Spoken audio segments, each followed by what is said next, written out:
Did technology wipe out serial killers? Let's check that out. Why did the so-called golden age of serial killers come to such an abrupt end? That's crazy, bro. Maybe because the world That's such a crazy term to say. The golden age of serial killers. So like, there's like a serial killer around every block or something. changed. Because the net closed in. Because cameras went up, databases went live, phones started ringing 3 digits instead of 10, 911. and the internet connected everything. See, the monsters didn't stop. The world stopped letting them move. Did technology kill the serial killer? Welcome to Breakfast Cereal. My name's Josh. If you've been following along, you know I've been building a series asking, where did all the serial killers go? What killed the so-called golden age of serial killers? You know, that strange, terrifying stretch in the 70s and 80s when it felt like Kemper, Berkowitz, and Ramirez were everywhere all at once. So far, I've tackled lead poisoning, DNA, long-haul trucking, even the controversial idea that serial killers just evolved into mass shooters. If you're new here, hit subscribe. It's interesting. Check out the back. Evolution of a serial killer. That's crazy to backlog think and about. Dive into the comments. I'm gonna get a buck though. I feel like just because we got like internet everywhere and shit, and like back then, motherfuckers used to like write their thoughts on papers and shit, and they would just like burn them afterwards. People would just not find that shit. But now everything's uploaded to a cloud. If you think about it, so even like the Notes app, like the shit you like all the shitty ass raps you be writing in your Notes app, that shit in the cloud, bro. Someone hacks into that shit. They got your shitty ass raps, bro. Sorry to tell you. Because honestly, that's where half of the real conversation happens. There are thousands of theories down there in some cases, and I love reading through them. But today, I want to zoom out a little wider. I want to talk about technology in the big sense. The stuff that turned the late 20th century into the early 21st. Not just DNA, but everything else. Let's start with this chart, because you know I love a good chart. And if you've been around here for a little while, this chart is starting to look very, very familiar. Serial killings in the US peak in the late 70s and early 80s, spiking way above anything seen before. Then, suddenly, by The 80s was a crazy time, bro. 90s, Think about it. You got like Michael Jackson, Madonna, and then you got serial killers popping out there everywhere. downhill, a sharp decline. By the 2000s, You think like in the 80s though, like all like the edgy ass teenagers though, they're just like, fuck, I want to be a serial killer or some shit. I don't know, bro. I don't know what the fuck I'm talking about. I mean, barely a shadow of its former self. Now, overlay another line: technological adoption. Home computers, cell phones, surveillance cameras, national crime databases, the spread of 911 systems, the internet, the rise of caller ID, ATMs with cameras, even store security systems. And those two lines, look, they almost cross like an X. No cap. As the killers drop, tech rises. Coincidence? As we see again, maybe. But again, hard to ignore the timing. When I first started looking at this, it reminded me of my own hometown, actually, when we first started installing its first set of traffic cameras. People complained like crazy. It's like, oh, Big Brother's watching. They said it was pointless. But guess what happened? Car accidents at that intersection where they put in the first ones dropped by like almost half. Damn, that's crazy. Not because people suddenly cared. Wait, that's crazy. I didn't even notice that there's cameras on like stoplights and shit. Game, I do can you chill on the speeding then? You feel me? Cause I ain't gonna lie, I be pushing it. Hey, school zone 25 miles an hour. Hey, shit at night, I'm pushing that shit at 70, bro. I'm just playing. No, I'm playing, chat. But it's at night though. Like even if I were to speed, allegedly, I don't speed though. I don't condone speeding. You should never text and drive. Never send Instagram reels while driving, cause I totally don't scroll through Instagram reels and repost them on my story while driving, bro. Cause that's fucking crazy. Cause I've never done that before. That's just a fact. But also, I don't condone speeding and shit. You should drive like how the driving book tells you how to drive. You know what I'm saying?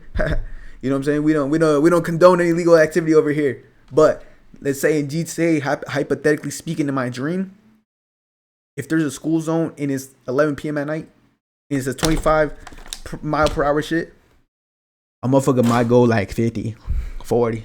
Shit, if I'm trying to go home fast, hey, shit, my mama gonna beat my ass. She be like, why you come home so late? I'm like, shit, You know, you know what I'd be doing. I'm sorry, nah, I don't be doing shit. I just be like staying out and we be playing Dungeons and Dragons and shit, looking at comic books and shit. About safety, but because they knew I get they no were being hugs, bro. watched. Now imagine being a predator in 1977. No cameras, no databases, no caller ID. It was like the wild fucking West. The NCIC, National Crime Information Center, went live in 1967. But it NCIC. really came into its own in the 80s and 90s. The National Crime Information Center is a computerized system serving all law enforcement agencies, local, state, and federal. You could think of it as like a giant digital filing cabinet for law enforcement across the US. It stores everything. Criminal records, stolen vehicles, missing persons, warrants, fingerprints. Suddenly, you got a cop in Nebraska could type in a license plate and know instantly if it was connected to a crime in Arizona. What the fuck? I mean, That's how that easy it is? was revolutionary. Then came That's good tech. VICAP, That's good tech. the Violent Criminal Apprehension Program, launched by the FBI in 1985. VICAP was designed specifically with serial offenders in mind. It's a database that tracks the details of violent crimes, methods, victim types, What's that methods? crime scene signatures, and it looks for patterns across jurisdictions.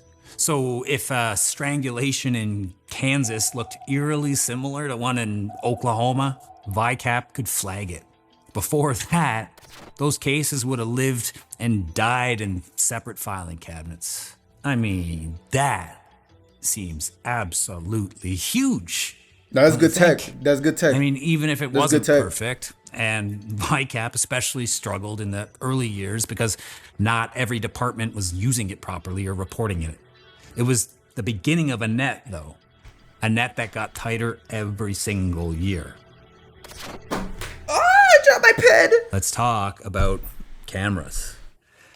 In the 70s, you could walk down a street, grab someone, shove them into a car, and unless somebody physically saw you with their own two eyes, you were invisible. Nah, but even like eyewitness fucking counts. Hey, I learned this in psychology and shit. You know what I'm saying? Because I'm a smart guy. You feel me? Like I'm a pretty smart guy. You know what I'm saying? Nah, I'm just kidding. But for real, I learned this in psychology.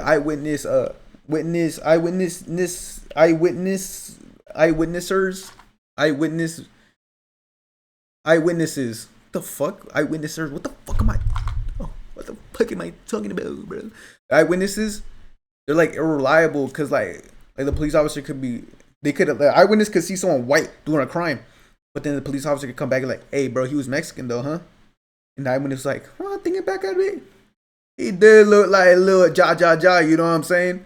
So that's why eyewitnesses are not always so reliable unless the guy is like super like confident, like they saw that shit like face to face, damn near. Surveillance cameras were incredibly rare. It's like the longer it takes for a police officer to question an eyewitness, the lower the chances are the person's gonna get caught. Real shit. Grainy if they my were God. there, and Yo, I should be a just local. psychologist or some shit. By the late 90s, though, Basic ass suddenly psychology. cameras are everywhere. So look at Facts.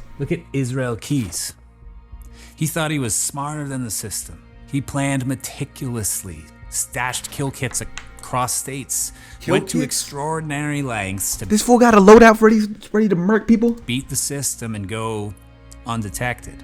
But when he abducted Samantha Koenig in 2012, cameras began closing the circle almost immediately. And Like we got that ATM fool. camera caught him withdrawing money from her account. GG's. Gas station cameras picked up the car he was driving. Each frame, each timestamp, stitched together his trail. Oh, they found his ass. In another era, Quick as fuck. he probably would have slipped through. So here's where I think about my own childhood again. I grew up in the 90s, so when the first camcorders were becoming a little more common, my friend's mom had one of these giant ones, it was like this big. It basically had a VCR attached. She was looking to like it. Steven Spielberg on some She'd real bring shit. it to our baseball games, and it looked like a news crew was showing up. But by the time I was in high school, cameras, they were getting smaller. We had digital cameras, right? Like those Canon PowerShots and stuff. Oh, I got one And of then them. a few years later, of course, phones. Yeah. I can't even imagine being able to do something violent in public and not ending up on like a dozen lenses at this point. See, serial killers. That's are predators facts though, of- cause like, yo, bro, like, dude, like, think about that shit. Cause someone can recording one of their friends do some stupid shit, and you're in the back picking your nose and shit. And next now you're a meme around school and shit. Opportunity. Take away that. anonymity, and you're taking away half their hunting ground. This is 911. Do you have an emergency? It's easy to forget That's good. how That's good. revolutionary That's good soundtracks. the 911 system was. I assumed it had been around like practically forever. I was pretty That's what I was- shocked when researching for this very episode to learn that nationwide That's what I always adoption- thought about. Like, imagine like back in the day, like when they had like horses and shit. How the fuck did they call 911? Would they just kind of like get like a bell on their door, like on their fucking house, and go bing, bing, bing, bing, and slam that shit or what? 911?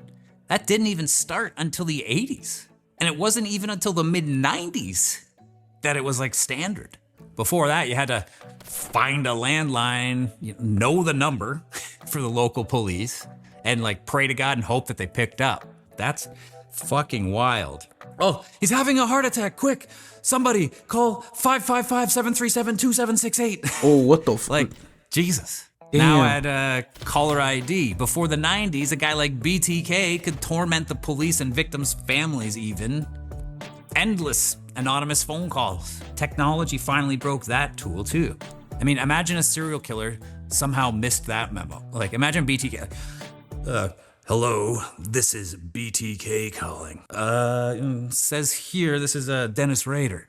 Oh shit. 222. Hey, bro. well, I got you. You know if it's possible by chance to trace a floppy disk? I mean, that's kind of funny, but it's literally how it went down, idiot. He asked the police through a newspaper personal ad, which is how they were kind of communicating, if it was possible to trace a floppy disk. Obviously, the police responded with, no, of course not. No. So dumb old Dennis sends a floppy disk to the police. Metadata immediately traced it back to a computer at Dennis's church. And speaking GGs. of computers, the internet changed everything. So I'll be talking about the cloud, bro. Not just for killers, but for Everyone. victims too. In the 70s, You know, I was watching a video about like how like them celebrities like back in 2016 they got all their fucking news leaked and shit because like someone hacked in their iCloud. Like that is scary, bro. if someone went missing, word traveled very slowly. Posters on telephone poles. Yeah, You now see- like on Snapchat every 2 days a new girl runs away. Like you see that shit talking about some look for my running away cousin. Like I don't want to be looking for that bad little kid. seen it on Hey, that's my bad. No, bro. Oh my god, I need PR training. What the fuck am I talking about? Not all those kids are badass little kids. You know, sometimes they're running away from situations at home. You know what I'm saying? If you're going through something at home, talk to a trusted adult. You know what I'm saying? Maybe a teacher, maybe a counselor, maybe a therapist. You know what I'm saying? Damn, I need PR training, bro. Like a bitch. Holy shit. movies. I feel like sometimes I'll be too insensitive about shit. and And te- chill out. but for real, posters on telephone poles. No, but dead ass though, like now, like I'll be scrolling through like Facebook or like damn Facebook. I'm a fucking old head now. Like Facebook or Instagram now, and there's like people are talking about like how their little cousin went missing. I'm telling y'all right now, to all my family, my friends or shit. If any of y'all go missing, I ain't posting you, bro. I'm trying to keep my aura up and shit. I'm trying to look good. Maybe you get a police press conference. But now, a missing persons alert can go viral in hours. Photos shared across the globe, entire communities mobilized online. I mean, look at Luca Magnotta. Who the fuck See, is he that? wanted to be infamous, and he used the internet as his stage. Before he ever killed a person, he posted disturbing videos online of animal cruelty. No, Entire internet communities that spotted the fucking clips, dickhead, that fucking debated bitch. whether they were real, Yo, this was and started trying to track him down. This fool's a fucking So when bitch. he murders Jun Lin in Oh 2012, my god, that fool's a bitch. he filmed it, uploaded the footage, and then fled the country. And here's where the internet really that fool's a fucking showed its bitch. power. I fucking hate him. Interpol alerts went out. That News fool look like stories clavicle. raced ahead of him, and thousands of strangers on the internet picked up the trail. So if you've Hey, ever good seen shit, the internet. Netflix documentary, yeah, this one, Don't Fuck with Cats, you know the story. A handful of amateur sleuths on Facebook went full detective mode. They froze frames, analyzed the backgrounds, tracked down items in the room, even tried to triangulate his location based on things like the style of electrical outlets.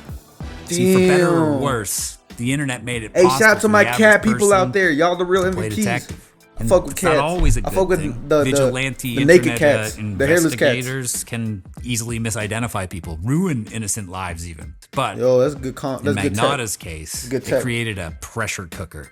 He couldn't move without someone online trying to pin him down. He was finally caught by technology and his own vanity.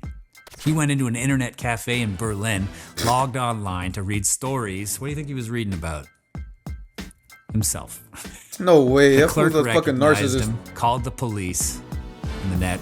Yo, fuck that fool. I'm glad he got caught. Hopefully he gets fucked in the butt. Now, here's the pushback. If technology really killed the serial killer, why do we still see cases pop up? Why do we still uncover guys like Samuel Little, who confessed to killing 90 women over decades? Seems to me that 90? maybe some killers adapted. They Yo, that's crazy, targeted bro. the most vulnerable. The homeless, 90? sex workers, addicts. People society still tends to overlook. Even with tech, if nobody cares enough to look for the victim, the predator can slip through. So maybe it's not that technology ended serial killers entirely. Maybe it's just made the game harder. The careers that used to last decades now burn out in 1 or 2 murders. And that brings me to the bigger question. Did technology really kill the serial killer, or did it just change the shape of the shadows? Damn, bro. Think about that shit. Cause like the whack ass, like, think about it. Maybe like a whack ass serial killer, or like some fool's trying to be like a serial killer, a whack ass one. He probably ain't gonna last like 2 murders, like how he said. But the ones who are actually like good at what they do, like they're good at covering their tracks and shit, like that fool he was talking about earlier who killed over 90 people. There's probably some guy out there who's killed over 100 people. Like, think about it. I've been thinking about this shit. Like, there's like really contract killers out there, like assassins, and who knows how many bodies they got. Like, they probably got like over 1,000 or like at least over 100, bro.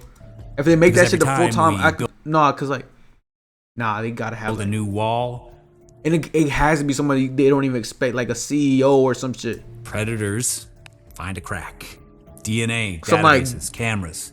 They Some close like doors, Ivy League student, but human 4 point darkness something doesn't just GPA, vanish. walking around It with a adapts. silencer and shit. And Hell maybe no. the scariest thought is this. For all the progress we've made, are we just fooling ourselves? Is safety real? Or is it just another illusion? It's crazy, Until bro. the next predator figures out how to beat the system. Mm. What do you think? Did technology end the golden age of serial killers? Or are the monsters still out there, just better hidden? Did we build a safer world, or just a world with a new kind of danger? Hey, bro. I want to hear your thoughts, so drop them I in feel the like comments. I feel like the Argue ones who are actually good, are they're like hidden well. Like, it out. well. Share your theories. If you want to dive deeper, check out my other Hey, this guy's fire, bro. He only has 50. He has less than 60K subs. Yo, I ain't gonna lie. Anyone who watches this shit and y'all not subscribed to this fool, subscribe to this fool. Y'all gotta sub to me first though. No, I'm just kidding. No, but dead ass sub to this fool, cause he high ass production quality and shit. Yo, he make good videos, bro. We shopping at Neiman's, fuck sad. Nigga wanna beat me so bad. Keeping that Glock on me, never lie. My brothers ain't going like that. Hollow tips ripping through his back.